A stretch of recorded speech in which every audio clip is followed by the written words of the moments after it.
Hello everyone, ఈరోజు పచ్చిరొయ్యలు ఇంకా బెండకాయతో మంచి కాంబినేషన్లో కర్రీ అనేది తయారు చేసి చూపించబోతున్నాను. వీడియో ఫస్ట్ నుంచి లాస్ట్ వరకు స్కిప్ చేయకుండా చూడండి. వీడియో కనుక మీకు నచ్చినట్లయితే ప్లీజ్ లైక్ చేయండి. మీ ఫ్రెండ్స్ అండ్ ఫ్యామిలీస్కి తప్పకుండా షేర్ చేయండి. Please subscribe to my channel. ఈ కర్రీ ఈ కాంబినేషన్లో చాలా బాగుంటుందండి. తప్పకుండా మీరు కూడా ట్రై చేయండి. మీరైతే ఏ రెసిపీస్ అనేవి తయారు చేసుకుంటారో పచ్చిరొయ్యలతో నాకు తెలియచేయండి. Welcome to my channel Princy cooking and blogs. ముందుగా మనం వీడియోలోకి వెళ్ళే ముందు ఇంగ్రీడియంట్స్ చూద్దాము. చూస్తున్నారు కదా, chopped onions and chillies, tomatoes, బెండకాయలు, ఇంకా కొత్తిమీర, అలాగే కరివేపాకు, నీట్గా క్లీన్ చేసి పెట్టుకున్న పచ్చిరొయ్యలు, అల్లం వెల్లుల్లి పేస్ట్, గరం మసాలా మరియు పసుపు, ఉప్పు, కారం మరియు ధనియాల పౌడర్. ఇవన్నీ కూడా మన కర్రీలో ఇంగ్రీడియంట్స్ అండి. చూడండి, ఇప్పుడు వీడియో స్టార్ట్ చేసేద్దాము.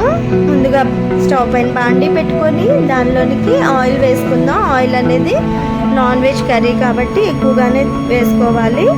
ఈ ఆయిల్లోకి మనం ఆనియన్స్ అండ్ పచ్చిమిర్చి అనేది వేసేసుకొని బాగా ఫ్రై చేసుకుందాం.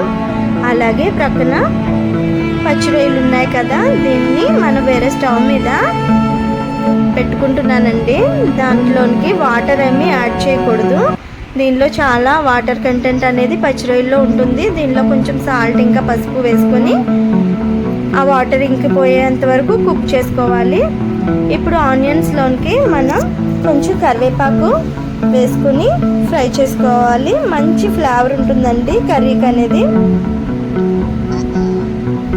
ఇప్పుడు మనం బెండకాయలు తీసుకున్నాం కదా, అవి కొంచెం పొడవుగానే మనం కట్ చేసి పక్కన పెట్టుకోవాలి. చూస్తున్నారు కదా, చక్కగా మగ్గుతుంది ఆనియన్స్ అనేది ఆయిల్లో.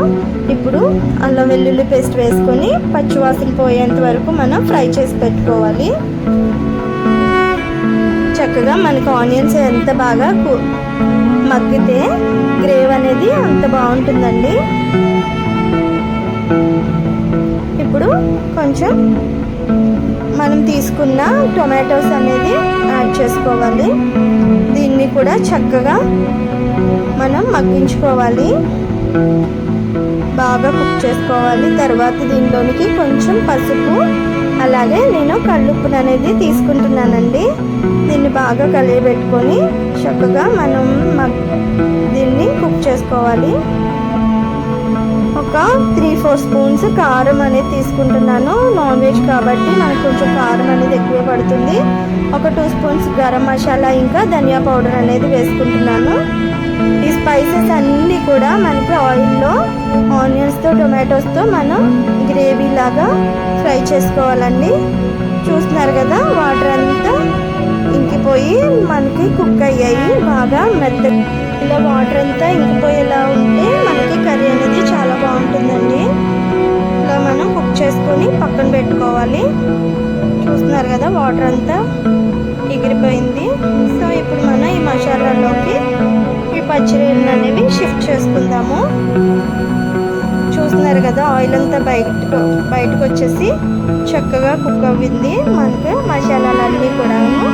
దీనిలో మనం ఈ పచ్చిరొయ్యలు వేసుకొని ఒక 5 మినిట్స్ పాటు వీటిని కూడా ఆయిల్లో వేగనివ్వాలి. తర్వాత మనం తీసుకున్న బెండకాయలు ఉన్నాయి కదా, వీటిని కూడా మనం షిఫ్ట్ చేసుకోవాలి దీనిలోకి. దీన్ని కూడా ఒక 5 మినిట్స్ పాటు కుక్ చేసుకోవాలి ఆయిల్లో. ఇప్పుడు మనం వాటర్ అనేది నేను 1.5 గ్లాస్ అనేది వేసుకున్నాను. నాకు తగిన గ్రేవీ కోసము నేను కుక్కర్ అనేది పెట్టుకుంటున్నానండి. విజిల్ ఒక 2 విజిల్స్ పెట్టుకుంటే కర్రీ అనేది చాలా ఫాస్ట్గా కుక్ అయిపోతుంది. చూస్తున్నారు కదా, ఈ విధంగా మొత్తం పెట్టి నేను కుక్కర్ పెట్టుకున్నాను. 2 విజిల్స్ వేయించుకున్నాను. చూస్తున్నారు కదా కన్సిస్టెన్సీ అనేది ఎలా ఉందో. చూస్తున్నారు కదా, చాలా టేస్టీగా ఉంటుందండి. బాగా కుక్ అయిపోయి ఆల్రెడీ మనం ఆయిల్లో వేసుకుని బాగా కుక్ చేసుకున్నాం కాబట్టి రెడీ అయిపోయిందండి. ఇప్పుడు కొరియాండర్ లీవ్స్ వేసుకొని చక్కగా డిష్ అవుట్ చేసుకొని చాలా టేస్టీగా ఉంటుంది. ఫ్లేవర్ అనేది చాలా గుమగుమలాడిపోతుంది. ఇలా మనం మంచిగా డిష్ అవుట్ చేస్తున్నాను. చాలా బాగుందండి ఫ్లేవర్ అనేది.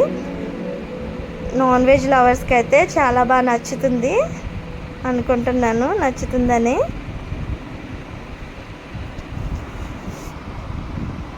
ఇలా చక్కగా మనం డిష్ అవుట్ చేసుకోవాలి. చూస్తున్నారు కదా, వీడియో మీకు నచ్చినట్లయితే ప్లీజ్ లైక్ అండ్ సబ్స్క్రైబ్. రైస్లో కానీ రోటీస్లో కానీ చాలా టేస్టీగా ఉంటుందండి ఈ కర్రీ అనేది. మీరు కూడా తప్పకుండా ట్రై చేయండి. చూస్తున్నారు కదా మా బాబు, తనకి చాలా ఇష్టం అండి పచ్చి రొయ్యలు అంటే. తనకి నచ్చిందని చెప్తున్నాడు. Thank you for watching. Video నచ్చినట్లయితే ప్లీజ్ లైక్ చేయండి. Bye bye.